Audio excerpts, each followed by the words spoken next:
Une Gamers Assembly intitulée Halloween. L'événement s'est déroulé tout le week-end. L'association Futurolan, organisateur de la compétition, s'est adaptée à la pandémie en proposant des rencontres en ligne, en plus de quelques dizaines de joueurs présents. On a 250 joueurs habituellement sur place, parce que la salle ne nous permet pas d'en prendre plus.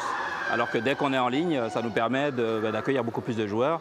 Et c'est pour ça que, comme vous le voyez là, il y a un certain nombre de tournois, plus que d'habitude. Et surtout, on a plus de 700 joueurs, quand d'habitude on est limité à 250.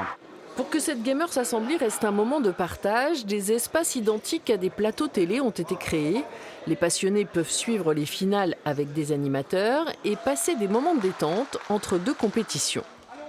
Il faut une véritable énergie en effet pour faire ça, parce qu'il faut faire vivre l'émotion aux gens qui sont chez eux aussi en fait. Donc c'est clair qu'il faut décupler ça, puis en même temps on se force pas vraiment aussi, on apprécie être là, on passe un vrai bon moment, et du coup je pense que c'est pour ça que les gens chez eux aussi passent un bon moment. Toutes ces propositions en ligne, liées au Covid, devraient être maintenues pour la prochaine édition du printemps. On avait en avril 7000 joueurs au lieu de 2500 sur place. On a explosé le nombre de vues sur Internet. On a créé une interaction avec le public grâce à notre plateau TV. Donc tout ça, ce sont des idées qui viendront enrichir la prochaine édition de la Gamers Assembly. Donc on espère vraiment avoir une édition assez exceptionnelle.